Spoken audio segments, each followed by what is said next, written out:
बड़ी खबर आपको बताएं, हैदराबाद में गृह मंत्री अमित शाह की तरफ से बड़ा बयान दिया गया है। 30 टर्म पर यह बड़ा बयान गृह मंत्री अमित शाह का, जिसमें उन्होंने कहा कि प्रधानमंत्री नरेंद्र मोदी ही रहेंगे।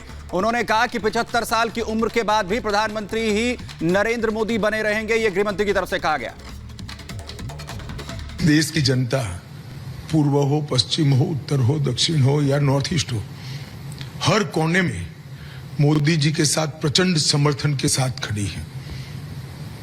इंडिया अलायंस के जितने भी चट्टे बट्टे हैं वो सभी को मालूम है कि हम 400 पार करने जा रहे हैं। मोदी जी तीसरी बार इस देश का प्रधानमंत्री बनेंगे, इसलिए इस प्रकार की भ्रांति फैला रहे हैं। मैं देश की जनता के सामने स्पष्ट करना चाहता हूं कि भाजपा के संविधान में ऐसा कोई प्रोविजन नहीं है। मोदी जी ही 29 तक नेतृत्व करेंगे और मोदी जी ही आने वाले चुनाव का भी नेतृत्व करेंगे। इंडिया अलायंस के लिए कोई अच्छा समाचार नहीं है। उनको खुश होने की जरूरत नहीं है। उनको ज्यादा परिश्रम करना चाहिए, भ्रष्टाचार बंद करना चाहिए और लोगों के प्रति सहानुभूति और संवेदनशीलता के साथ काम करना चाहिए। इसकी जगह इस प्रकार के झूठे भ्रम फैलाकर वो चुनाव नहीं जीत सकते।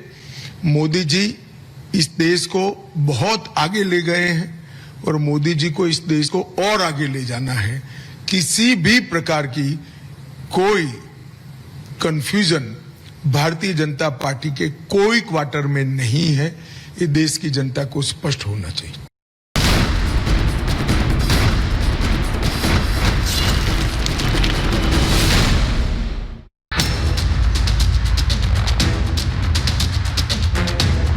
इज्जत अफजाया तो तभी जाकर वो अपने बम के बारे में नहीं सोचेंगे।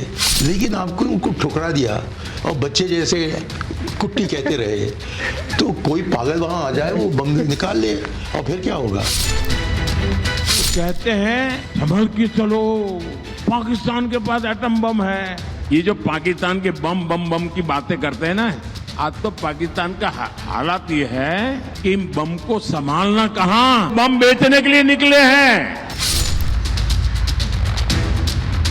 राम मंदिराचं आम्ही शुद्धीकरण करू, कारण की आमचे एक आदिवासी बेटी और देश की राष्ट्रपति रामलला के दर्शन करके आई। कांग्रेस पार्टी के बड़े नेता ने घोषणा की, राम मंदिर को गंगा जल से धो करके राम मंदिर का शुद्धिकरण करेंगे। ये देश का अपमान है कि नहीं है?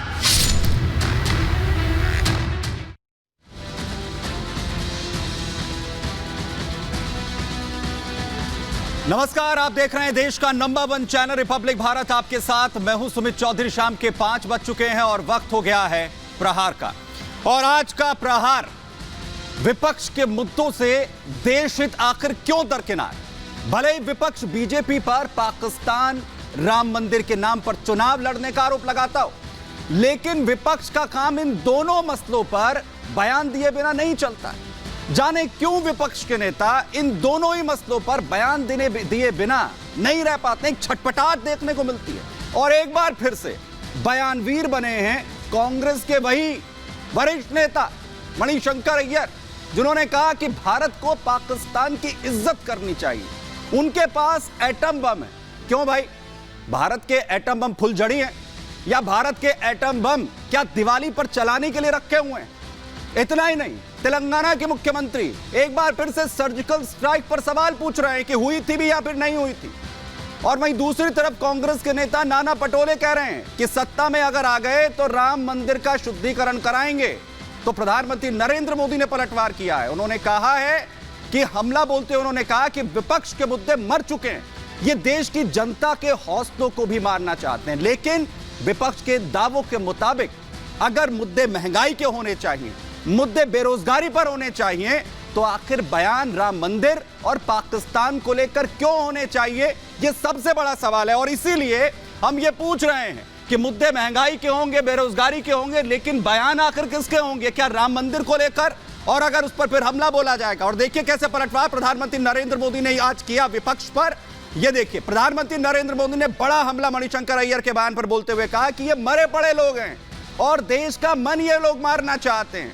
कांग्रेस डराने की कोशिश यहां पर कर रही है। पाकिस्तान जैसे सरीखे देश के पास एटम बम है, हमारे पास तो फुलझड़ियां हैं।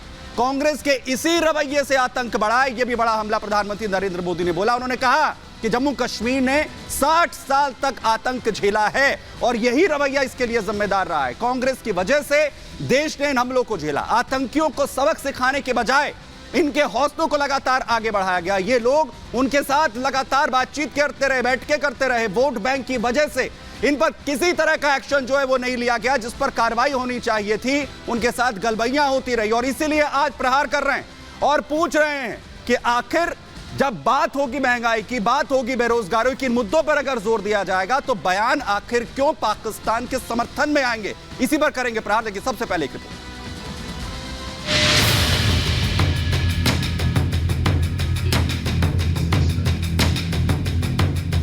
लोकसभा चुनाव के बीच कांग्रेस का पाकिस्तानी प्रेम एक बार फिर से झलक उठा है। पिछले चुनाव में प्रधानमंत्री मोदी को अपशब्द कहने वाले कांग्रेस नेता मणिशंकर अय्यर ने इस बार देश हित को ही ताक पर रख दिया।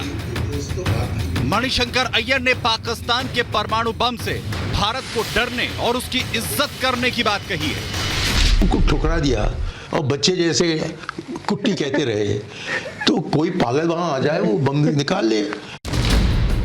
मणिशंकर के इस बयान से सियासी भूचाल आ गया है। प्रधानमंत्री मोदी ने इस बयान को लेकर कांग्रेस पर करारा प्रहार किया। प्रधानमंत्री मोदी ने कहा कि कांग्रेस डराने की कोशिश कर रही है। प्रधानमंत्री मोदी ने यहां तक कह दिया कि ये मरे पड़े लोग देश का मन मारना चाहते हैं। कहते हैं संभल के चलो, पाकिस्तान के पास एटम बम है, पाकिस्तान के पास एटम बम है, पाकिस्तान के पास एटम बम है। मरे पड़े लोग ये देश के मन को भी मार रहे हैं और कांग्रेस का हमेशा ऐसा ही रवैया है। ये जो पाकिस्तान के बम बम बम की बातें करते हैं ना, आज तो पाकिस्तान का हालात ये है कि इन बम को संभालना कहां, अब तो वो बम बेचने के लिए निकले हैं। एक तरफ कांग्रेस नेता देश को पाकिस्तान के एटम का डर दिखा रहे हैं, तो दूसरी तरफ राम मंदिर के शुद्धिकरण की बात कह रहे हैं। कांग्रेस नेता नाना पटोले कांग्रेस की सरकार बनने पर राम मंदिर के शुद्धिकरण कराने की बात कही है। राम मंदिराचं आम्ही शुद्धीकरण करू करेंगे। कांग्रेस के राम मंदिर शुद्धिकरण वाले बयान पर बीजेपी भड़क उठी। बीजेपी ने कहा कि कांग्रेस एक तरफ पाकिस्तान के सम्मान की बात करती है और दूसरी तरफ राम मंदिर का अपमान करती है। कांग्रेस नेता का यह बयान राष्ट्रपति द्रौपदी मुर्मू के द्वारा रामलला के दर्शन करने के तुरंत बाद आया, जिससे उनकी दलित विरोधी मानसिकता झलकती है। मैं कांग्रेस पार्टी और इंडी गठबंधन से पूछना चाहता हूं कि आप इस प्रकार से देश की प्रथम नागरिक और समस्त शेड्यूल ट्राइब समाज, आदिवासी समाज का इतना घोर अपमान करने पर क्यों आमादा है। यह सीधा सीधा भारत के एससी और एसटी समाज का घनघोर अपमान है। जो कांग्रेस वाले राम के बारे में जो बार बार सवाल खड़े करते हैं, इससे ऐसा लगता है कि ये राम के वंश की परंपरा से नहीं है, ये रावण की औलाद है।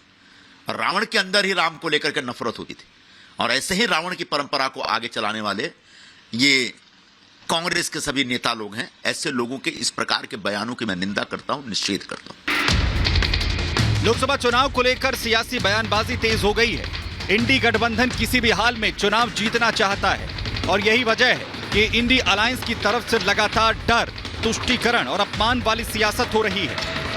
ऐसे में देखने वाली बात यह कि क्या इंडी अलायंस के ऐसे बयानों का असर चुनाव पर पड़ता है। देश की जनता 4 जून को किसे ताज सौंपती है।